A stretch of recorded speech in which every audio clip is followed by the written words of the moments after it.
Бренд. Мы привыкли, что товары известных марок лучше и качественнее, поэтому они и стоят дороже обычных. Каждый день мы думаем, что купить.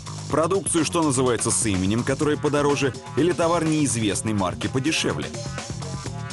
Чтобы разрешить ваши сомнения, мы составили два списка продуктов. Те, которые можно смело покупать без оглядки на бренд, и те, на которых лучше не экономить. Мы нашли россиянина, который выиграл 100 тысяч рублей у компании «Макдональдс», и выяснили, как ему это удалось. Самым сложным было доказать то, что зуб у меня в момент, когда я пришел в «Макдональдс», был. Мы превратили «Запорожец» в «Мерседес» и вручили подарок представителям кондитерской фабрики, которая выпускает продукцию под известные бренды. Замечательно. «Запорожец» очень красивый. Мы узнали, почему российские звезды носят те же джинсы, что и американские рабочие. И выяснили, что рис, воду, творог и некоторые телевизоры можно покупать без оглядки на бренд.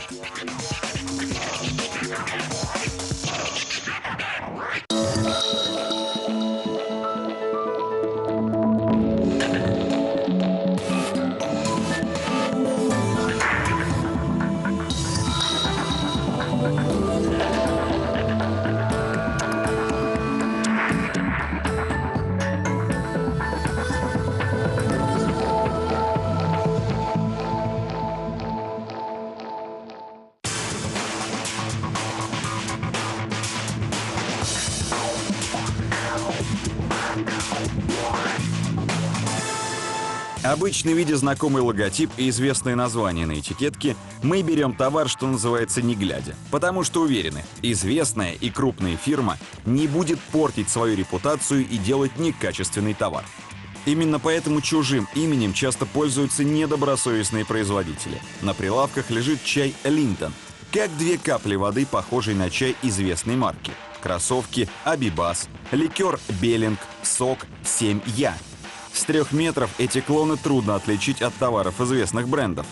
С такими подделками борется Федеральная антимонопольная служба России.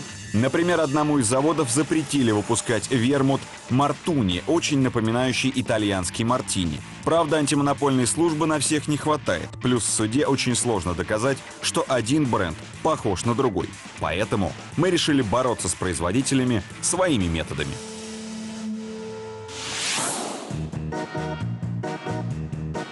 Вот это шоколадные печенье и зефир продают во многих магазинах. Они до боли напоминают кондитерские изделия известных марок. Одна и та же цветовая гамма, шрифт, логотип, созвучно даже название. Мы приготовили подарок для этой компании. Преподнесем ей ни много ни мало «Мерседес». Правда, наш автомобиль будет лишь похож на машину известного автоконцерна. Кабриолет «Мерседес» мы сделаем из старого «Запорожца». Отвозим машину в ангар среды обитания.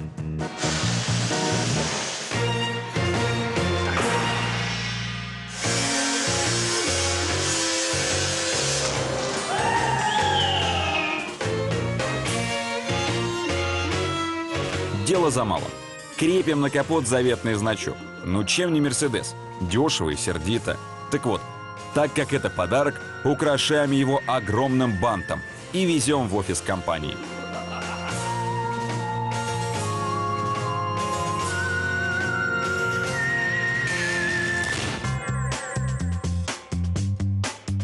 Наш подарок произвел настоящий фурор на улицах Москвы. Через час мы были на месте. Звоним в офис и сообщаем, что они выиграли автомобиль. Мы делаем «Мерседес» из «Запорожца». Мы вручаем вам, он ваш. Замечательно. «Запорожец» очень красивый. Мы сразу, когда вышли, обратили на него внимание. Сотрудники компании не оценили наших стараний и вообще все вопросы к дизайнеру. Вот, отвечает за дизайн и разработку новой продукции. Вот. Я занимаюсь продажами, поэтому насколько наша продукция, как вы говорите, мимикрирует или похожа на другие бренды, это, наверное, вопрос все же не ко мне. Мы оставили подарок под окнами офиса компании. Будем считать, что это наше официальное обращение к Федеральной антимонопольной службе России.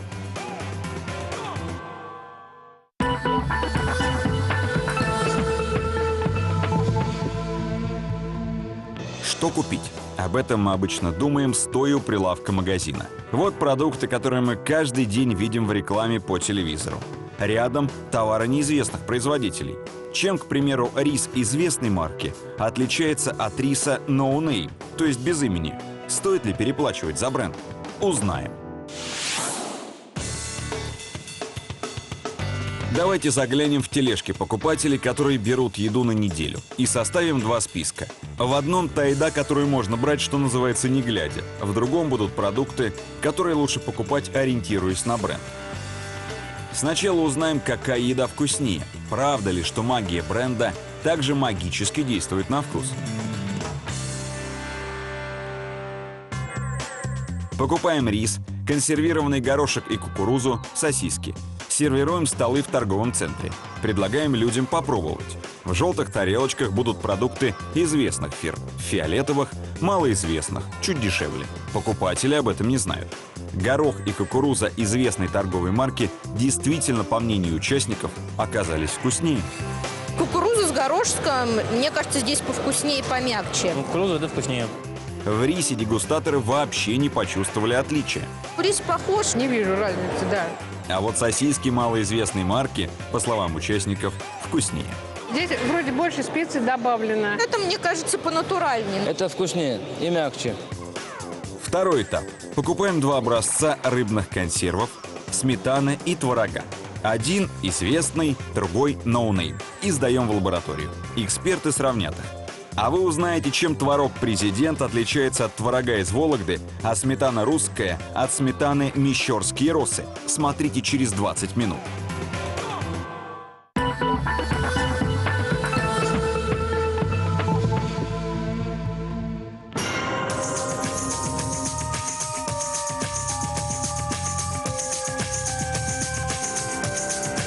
Считается, что товары известных брендов – это гарантия качества.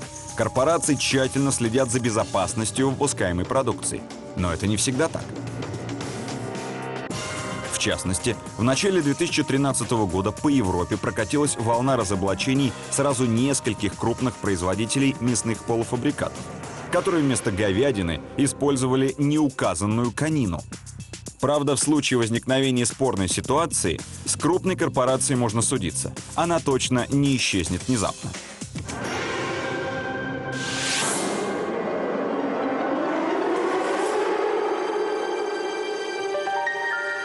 Зуб за зуб.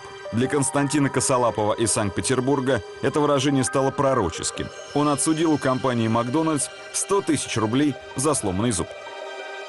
Во время приема пищи почувствовал резкую боль, хруст, кровь потекла из десны, из верхней, и языком ощупав, я ощутил, что зуба верхнего нет. На обед Константин купил в Макдональдсе салат «Цезарь», а в нем оказался камень. Поломка серьезная. У меня стоял вопрос, что и нижние зубы удалять придется. Потому что удар был такой силы, что там нервы даже, вот, так сказать, были повреждены на нижних зубах.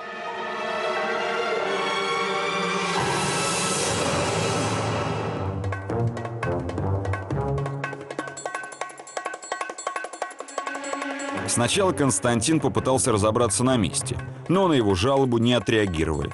Тогда офицер в отставке перешел к военным действиям. Самым сложным было доказать то, что зуб у меня в момент, когда я пришел в Макдональдс, был в наличии. Вот здесь действительно неоценимая помощь была свидетеля, который, ну, мы с ним разговаривали до этого, да, то есть он видел, я улыбался, да, вот, мы с ним разговаривали, он видел, что зуб был, он под присягой, так сказать, что да, зуб, когда я пришел в Макдональдс, был. Если вы обнаружили в продуктах питания посторонний предмет и поранились, постарайтесь найти свидетелей. Если рядом никого нет, снимите произошедшее, например, на мобильный телефон. Видео может быть использовано в суде как доказательство.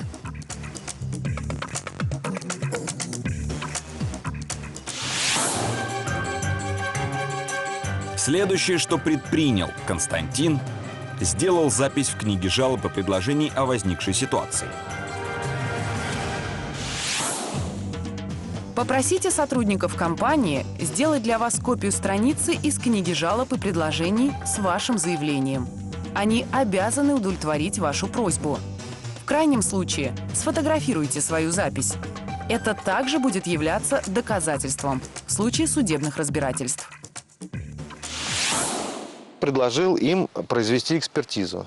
Они сказали: хотите, занимайтесь сами, нам этот вопрос не интересен. Я говорю: хорошо, несите пакет фирменный Макдональдса, несите печать, степлер. Значит, вот эти остатки салата упаковали в пакет с скрепками, мастичной печатью опечатали. Причем я проверил, чтобы на скрепках именно мастика стояла, чтобы не подкопаться было.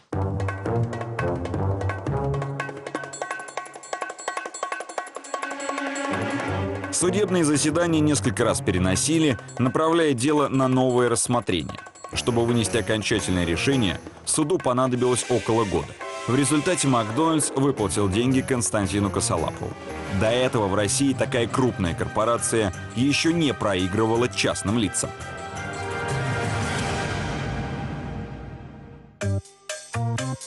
Хотите узнать, какие продукты можно покупать не глядя? И может ли посторонний предмет попасть в сок известной марки? Смотрите «Среду обитания».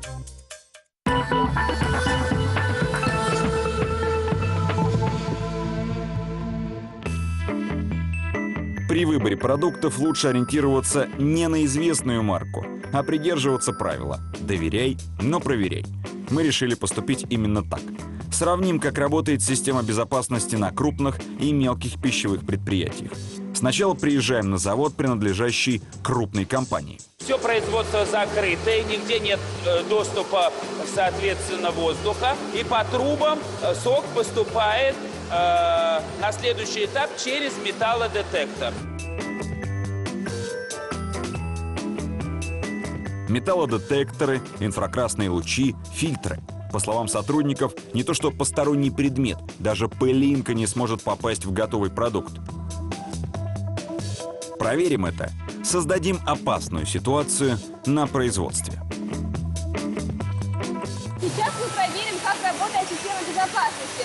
Поставим на ленту бутылочку с народным предметом и посмотрим, отведет ли ее машина в брак.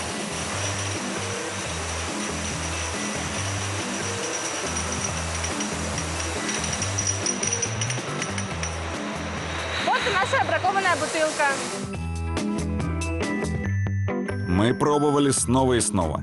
Клали камень, деревянную стружку. Аппарат без колебаний отбраковывал бутылки с посторонними предметами. Причем как пустые, так и наполненные соком. Затем мы попытались договориться о подобных съемках с небольшим заводом. Обзвонили около 10 предприятий, расположенных в Подмосковье и ближайших областях. Все как один отказались от сотрудничества.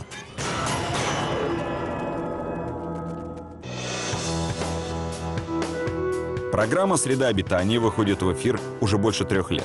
За это время наши корреспонденты побывали примерно на 50 предприятиях, как крупных, так и мелких.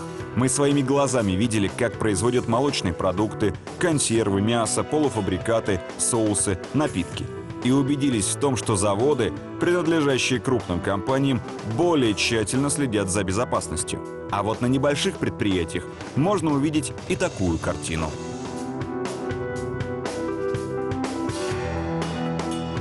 Но это, безусловно, не относится ко всем мелким производителям и не значит, что всегда их товар хуже по качеству. О том, какие продукты можно покупать без оглядки на бренд, вы узнаете через 15 минут.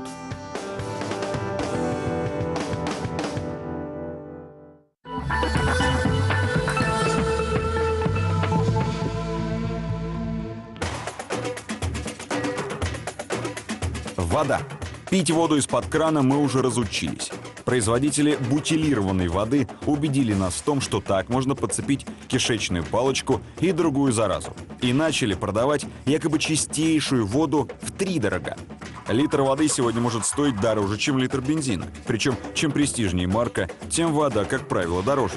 проверим, чем престижная вода отличается от обычной. Сдадим в лабораторию 7 бутылок питьевой воды разных марок. Перед этим мы закодируем образцы, перельем их в одинаковые прозрачные пластиковые бутылки для чистоты эксперимента. Итак, под номером 1 наливаем воду «Святой источник». Цена 22 рубля. Во второй бутылке будет самый недорогой образец. Вода каждый день. 1,5 литра стоит 15 рублей. Третий образец – вода «Шишкин лес». Цена 29 рублей. Под четвертым номером идет вода «Архыз». Цена 35 рублей. В бутылке номер 5 вода «Аква Минерале». 1,5 литра стоит 40 рублей. Номер 6. Вода известного французского бренда «Витель». Цена 87 рублей. Седьмой образец – тоже известная и дорогая вода «Эвиан». Она стоит 94 рубля. Эксперты проверили, что за вода в бутылках. Образец номер 3 однозначно умягченная вода, неизвестного источника происхождения, однозначно. Вода проходила химическую обработку путем умягчения. Напомним, под этим номером мы зашифровали воду «Шишкин лес». Вода «Аква Минерале» и «Архыз», по мнению экспертов, среднего качества, а вода «Святой источник» получше. Хорошая питьевая вода, но несколько повышенное содержание жесткости. И, наконец, тройка лидеров. Здесь нас ждал настоящий сюрприз. Лучшими можно считать образцы номер 2, 6 и 7. По иронии судьбы, лучшими образцами оказались два самых дорогих и самый дешевый образец. Под номером 6 – вода «Витель», под номером 7 – «Эвиан», а под номером 2 – самая дешевая вода каждый день.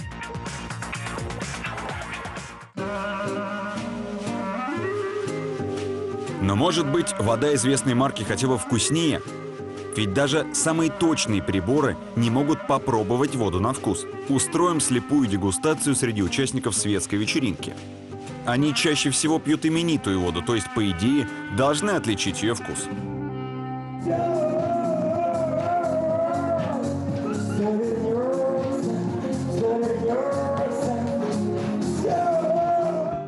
В те стаканы, что справа, наливаем дорогую воду известного бренда. Слева самую дешевую воду, которую только нашли в магазине. Марку, что называется, видим впервые. Дегустаторам об этом, конечно, ничего не говорим. От дешевой воды со мной ничего не случится? Нет, совершенно... Она дешевая в каком смысле? Она просто тоже питьевая? Нет, она тоже питьевая, она просто по цене. Мне кажется, что вот эта вот вода, она более профильтрованная, и у нее есть, как, знаете, как в дорогом вине, какой-то вот оттенок таких вот минералов, таких. А вот здесь, мне кажется, с примесью какой-то она идет. Видимо, не до конца ее очистили. Мне кажется, вот эта вот дорогая, это дешевая. Для меня горьковато. Какой-то немножко горьковатый привкус такой есть. Такая вода. Это, не знаю, такое ощущение, что из-под крана. Но, по крайней мере, по вкусу для меня она более мягкая. Это не годится. Вот эта вода теплее, гармоничнее и как-то так мелодичнее, я бы сказал. А это такая напоминает... Я, правда, знаете, бывает на водопроводную воду ставят всякие очистители такие, и вот что-то такое вот у них, фильтры, да. Вот это вот как будто из-под крана. Как говорится, все с точностью до наоборот. Никто так и не отличил дорогую воду известной марки от безымянной дешевой воды.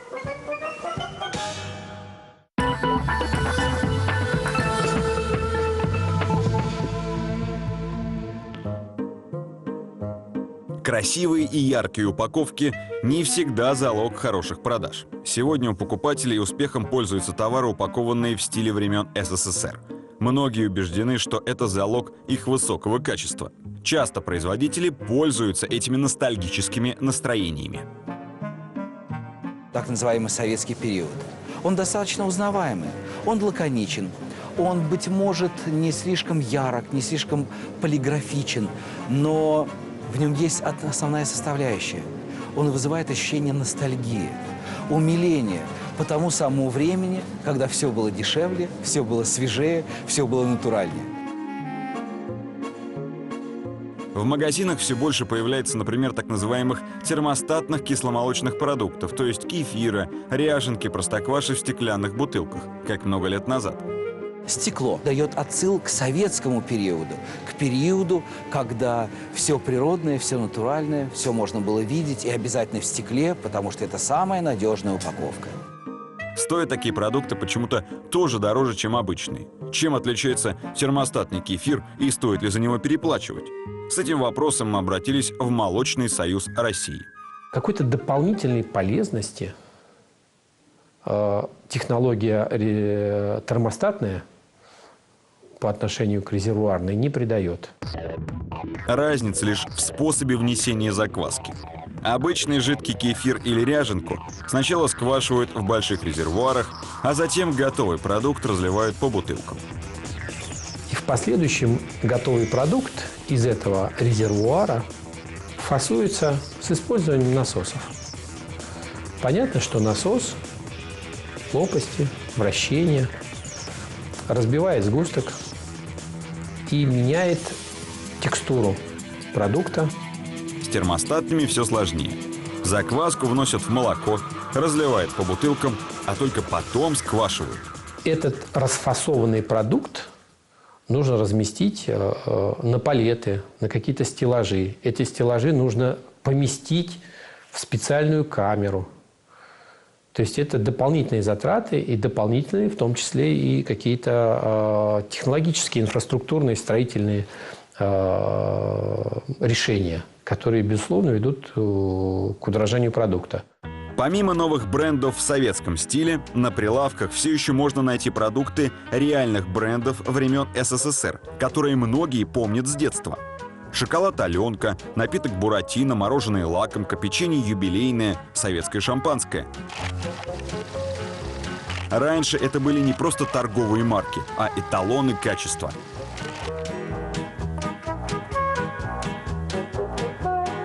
Проверим, изменилось ли это качество.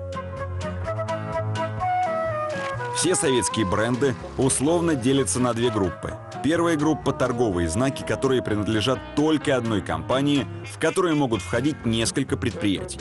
То есть они уже долгое время изготавливаются на одном и том же заводе. Наглядный пример – шоколад «Аленка». Судя по этикетке, его состав почти не изменился. Однако многие утверждают, что вкус, тем не менее, стал другим.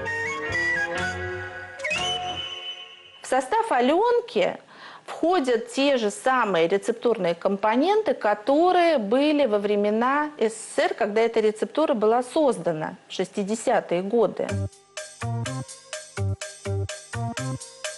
В чем загадка современной «Аленки»? Чтобы выяснить это, мы сдадим шоколад на экспертизу. Специалисты проверят лакомство на наличие заменителей и эквивалентов какао-продуктов. Готовим образцы. Снимаем этикетку с известной картинкой и стираем название с самого шоколада, чтобы избежать любой предвзятости.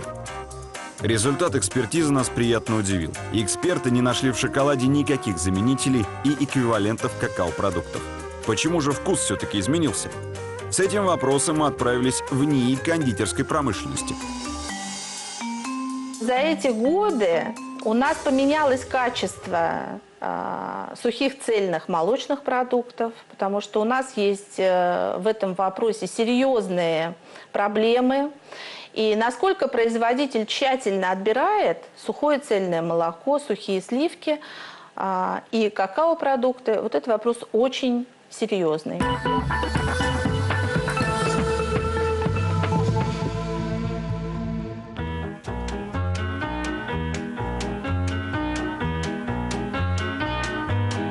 Также на прилавках есть товары советских марок, которые могут производить все заводы страны. Например, напиток «Буратино».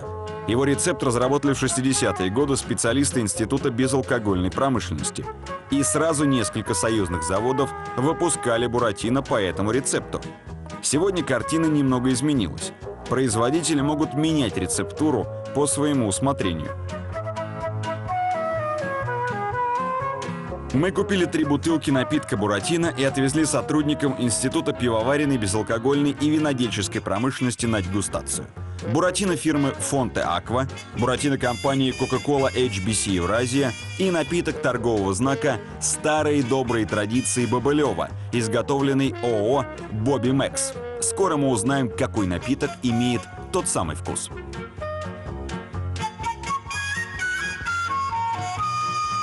Первым на дегустацию отправляется напиток под торговым знаком старой и доброй традиции Бобылева.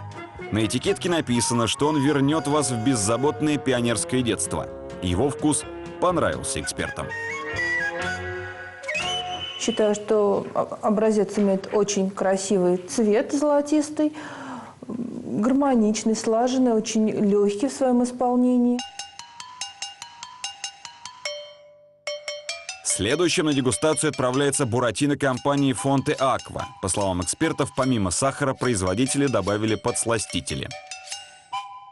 Неудачное сочетание подсластителей, которые резко дают резкую сладость с большим послевкусием. Буратино от компании Coca-Cola HBC Евразии не очень понравился дегустаторам. Ароматизатор не очень удачный, неудачно подобран ароматизатор. Есть остаточный сладкий привкус, и напиток пустой. Если вы хотите купить тот самый напиток буратино, внимательно читайте состав. В классическую рецептуру входят подготовленная вода, сахар, лимонная кислота, ароматизатор ванили, колер, двуокись углерода.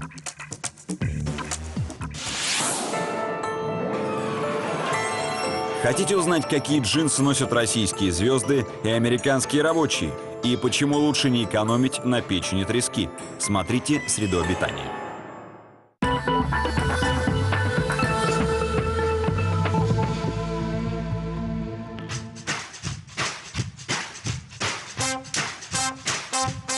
Одежда. Вот где многие готовы переплачивать за бренд. Особенно это актуально для нашей страны. Мы приехали на одну из московских вечеринок. Среди гостей, как говорится, известные все лица. Певицы, актрисы, телеведущие. Все при параде. Мы решили спросить у них, какие бренды они считают крутыми. Я живу по принципу, что я сам бренд. И бренд не думает о том, какой одеть бренд. С точки зрения брендов, в этом смысле я признаю только наших модельеров. Моя сумочка. 190 тысяч рублей. 199. Версаче. Вот у меня там Дольче Габбана, еще что-то. Ну, это шоу. Хочется покупать брендовую известную марку. Дольче Габбана – это, наверное, излюбленный бренд. В принципе, всех. Guess, Calvin Klein, Dolce Gabbana. Наши знаменитости предпочитают марки с именем. Считают, что носить их не только удобно, но и престижно.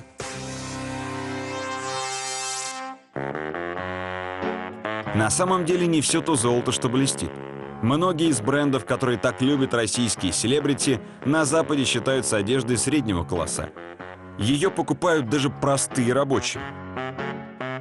$18 стоит. Сколько? $18? Это не вечеринка, а будни бригады рабочих из США. Все они одеты в джинсы тех же марок, что и знаменитости на московской вечеринке. Только для них важен не престиж, а удобство. Эти вещи подходят для работы? Да, в них очень удобно работать.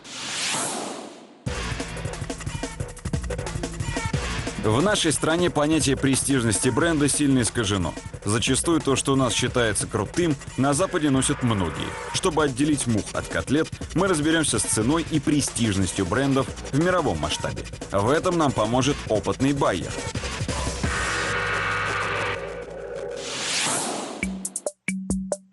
Ирина Шакова. 15 лет работает в индустрии одежды. Подобрала не одну коллекцию для многих известных марок. Знает, что мы будем носить летом 2014 и зимой 2015 года.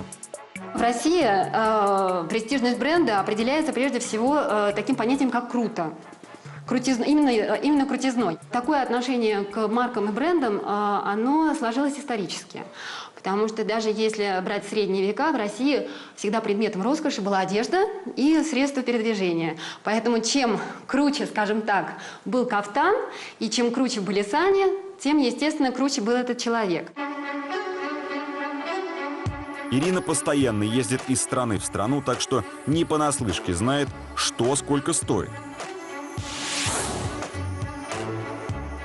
По ее словам, итальянские и французские бренды во всем мире стоят недешево и считаются престижными.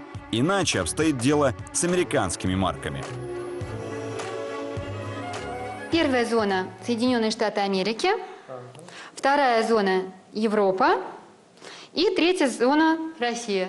Мы можем уже посмотреть, как меняется цена в зависимости от той или иной зоны. За единицу измерения мы возьмем джинсы нескольких популярных американских марок. Обозначим их на карте флажками. Джинсовые бренды, как Tommy Hilfiger, Guess, Calvin Klein, Levi's, будут стоить дешевле всего в Соединенных Штатах Америки. Цена в среднем будет варьироваться от 60 до 120 долларов.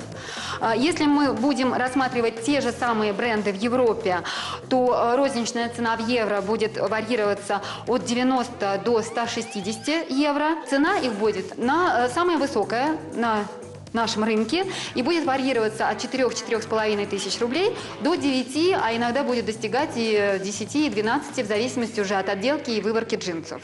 Потому что марки себя иначе позиционируют, и, естественно, дается больше рекламы, больше пиара с известными людьми. Многие бренды, которые у нас сегодня считаются крутыми, пришли на российский рынок в те времена, когда любая западная одежда была модной и дорогой. Понятие крутизны, оно, скорее всего, появилось даже в политических кругах Советского Союза, потому что данные люди могли уже ездить за рубеж, даже несмотря на то, что границы были закрыты, и они уже привозили то, что им нравилось. Более того, многие бренды, которые продаются в России под видом итальянских или английских марок и, соответственно, стоят недешево, на самом деле принадлежат российским компаниям. Есть, к сожалению, такая великая тяга у российского народа ко всему иностранному. Поэтому даже если российский производитель задумывает интересную марку, одежную, скорее всего, 99%, что он выберет итальянское название, такое благозвучное. Очень много брендов, которые появились еще в 90-х годах, пошли по этому пути. И причем это известные компании, я могу даже назвать несколько. Это Карло Пазолини, TJ Collection, Westland, Finflea. То есть их достаточно много.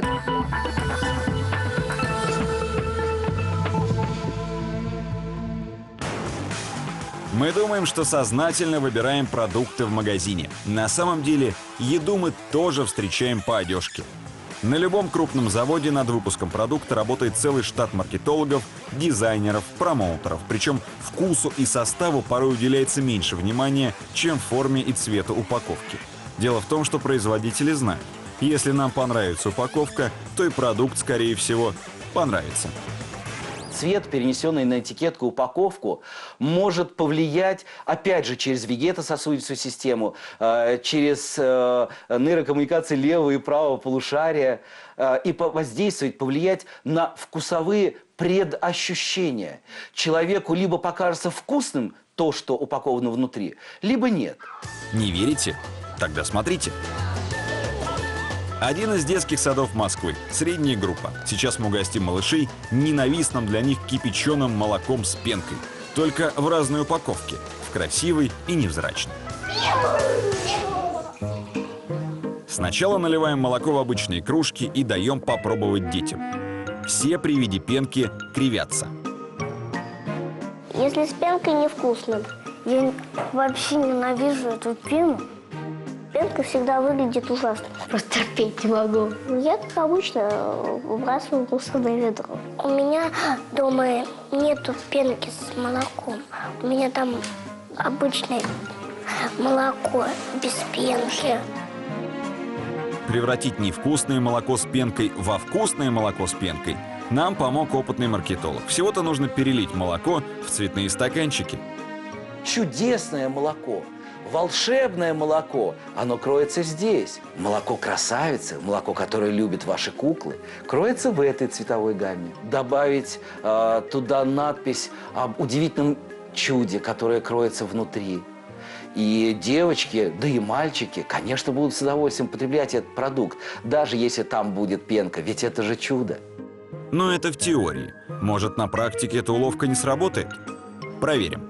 Это молоко другое, оно не похожее на то, и это молоко специально для настоящих рыцарей и принцесс. Похоже, если вот так вот на кружечку смотреть, и внутри молочко похоже на водичку такую волшебную. Мне оно очень понравилось. Вот это молоко очень вкусное. Вкуснее, чем первое. Удивительно. Но волшебное молоко с пенкой в цветных стаканчиках действительно понравилось ребятам больше.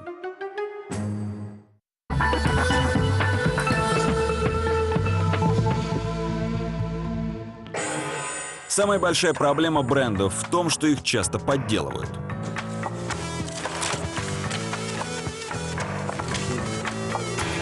На полу разбросаны этикетки с известными логотипами. Вокруг чаны с мутной жидкостью. В 2013 году в подмосковных Химках сотрудники полиции обнаружили подпольное производство бытовой химии.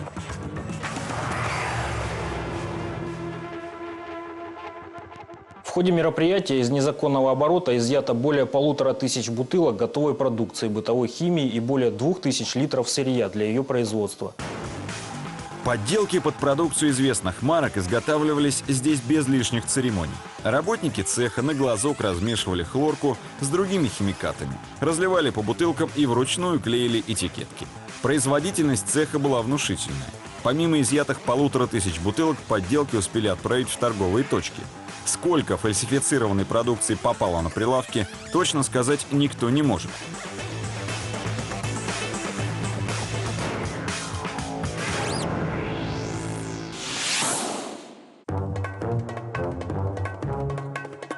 Мы решили пойти по горячим следам. Вместе с общественной организацией «Рабкрин» отправились в рейд по торговым точкам с бытовой химией. Как говорится, далеко ходить не пришлось. Небольшой магазинчик на рынке около железнодорожной платформы в Химках. Здесь каждая вторая емкость вызывает подозрения. Ну а вы знаете по закону о защите прав потребителя, по правилам продажи, что документы должны быть вместе с товаром? Да. А уголок потребителя у вас вообще есть? Ничего нет. А книга отзывов предложений тоже нет? Нет ничего.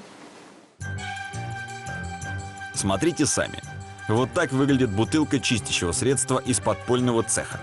А вот та же самая бутылка стоит на прилавке. Как говорится, найдите 10 отличий. Это моющее средство подтверждается качество декларации о соответствии, что отражается значком РСТ, которого здесь мы не видим. Это говорит о том, что товар неизвестного происхождения и качество его очень сомнительно. Перед покупкой внимательно посмотрите на этикетку бутылки с чистящим средством. Лучше выбирать те, где стоит вот такой знак Ростеста.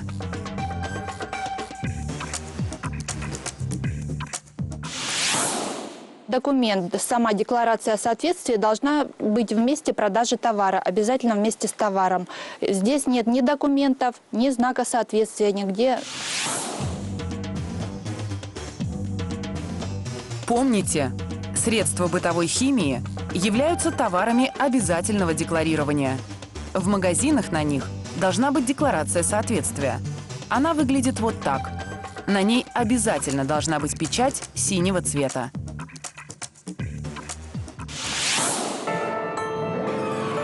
Продавец честно призналась, откуда эти товары она не знает. Но новость про закрытие подпольного цеха по производству бытовой химии тоже слышала. Вы не видели случайно вот 29 числа? Передачу. Не передачу, а оперативное видео? Да, я это видела. У вас не возникло никаких? Возникло, пришла, пересматривала. Фейри и Доместос кто вам привозит? Это мне привозит директор. Мы позвонили директору, но он ничего объяснить нам не смог. Тогда мы обратились к руководству рынка и потребовали изъять сомнительную продукцию с полок.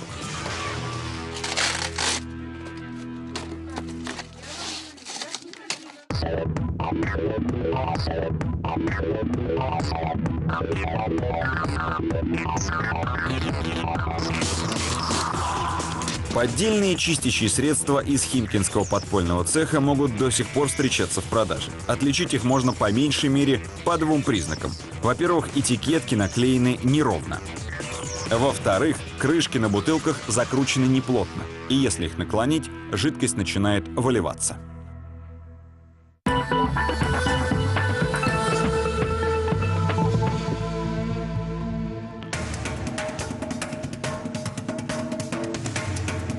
Техника. При ее выборе мы часто ориентируемся именно на имя производителя. как говорят эксперты, напрасно. К примеру, LCD или, как их у нас называют, ЖК-телевизоры. Сегодня продаются с десяток от разных производителей. Чем же они отличаются друг от друга? Чтобы это узнать, мы приехали в крупный сервисный центр по ремонту телевизоров. Оказывается, что бренд, за которым так часто гоняются покупатели, буквально одно название, которое написано на панели. Микросхема, скрывающаяся внутри, на самом деле совместный труд сразу нескольких производителей. Вот, например, печатная плата, да, вот для телевизора. Здесь несколько сотен элементов. И вот эти несколько сотен разрабатывали несколько сотен предприятий различных. Да? Допустим, тюнер одно предприятие, вот эти разъемы другое, микросхему третье.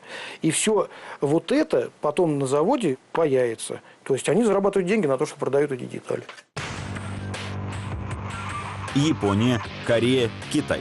Основные телевизионные бренды, которые продаются у нас, принадлежат компаниям из этих стран.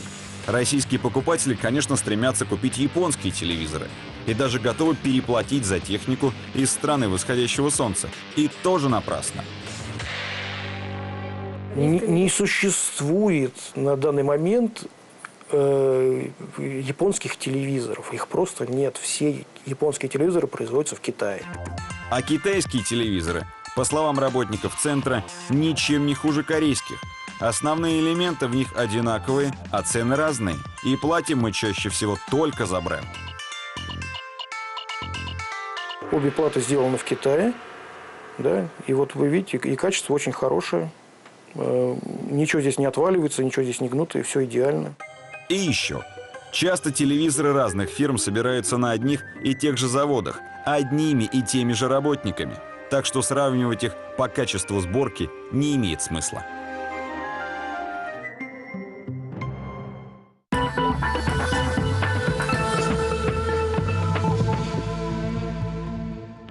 Напомним, мы сдали на анализ продукты известных и неизвестных брендов.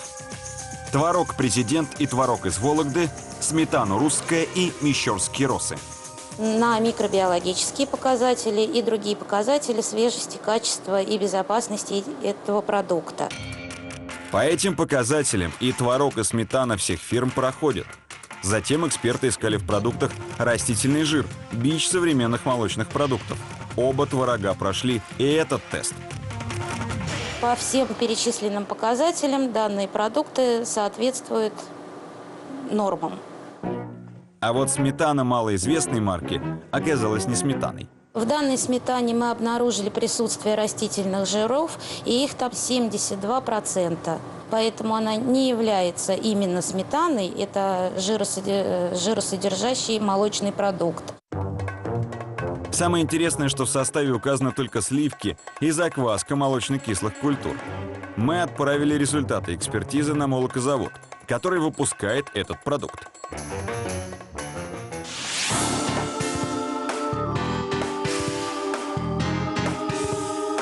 По словам экспертов, при выборе молочных продуктов не нужно гнаться за известными марками. Молоко, сметана и творог этих фирм чаще всего не полезнее и не вкуснее других. Но покупать самые дешевые продукты, которые вы видите впервые, тоже не стоит. Лучше придерживаться золотой середины.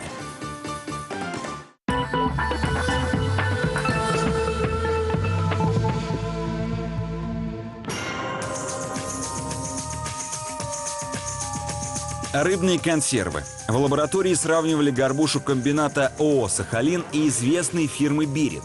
Горбуша фирмы «Беринг» оказалась более сухой. По словам экспертов, все дело в дате производства. Горбуша произведена, которая была изготовлена в 2012 году, мясо более сухое, а в 2013 году, которое производство этого года, мясо более сочное.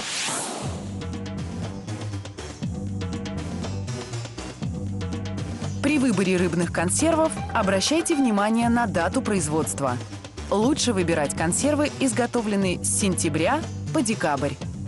Если продукты сделаны в другие месяцы, скорее всего, рыба будет сухой и жестковатой.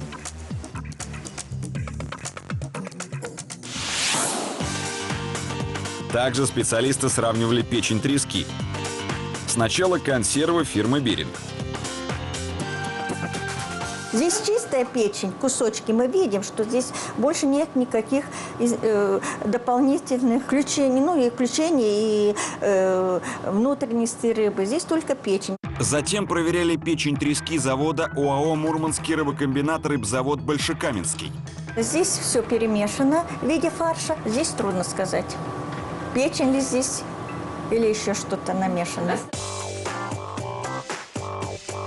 Отличить натуральную печень трески от фарша из печени трески можно, не открывая банку.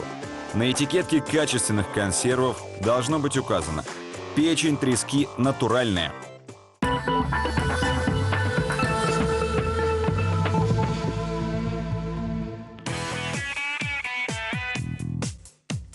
Плата за бренд. Порой она бывает слишком высокой. Чтобы зря не переплачивать, запомните несколько правил. Если вы обнаружили в продуктах питания посторонний предмет и поранились, постарайтесь найти свидетелей. Если рядом никого нет, снимите произошедшее, например, на мобильный телефон. Видео может быть использовано в суде как доказательство. Если вы хотите купить тот самый напиток «Буратино», внимательно читайте состав. В классическую рецептуру входит подготовленная вода, сахар, лимонная кислота, ароматизатор ванили, колер, двуокись углерода. При выборе рыбных консервов обращайте внимание на дату производства. Лучше выбирать консервы, изготовленные с сентября по декабрь. Если продукты сделаны в другие месяцы, скорее всего, рыба будет сухой и жестковатой. Эти советы помогут вам не бросать деньги на ветер.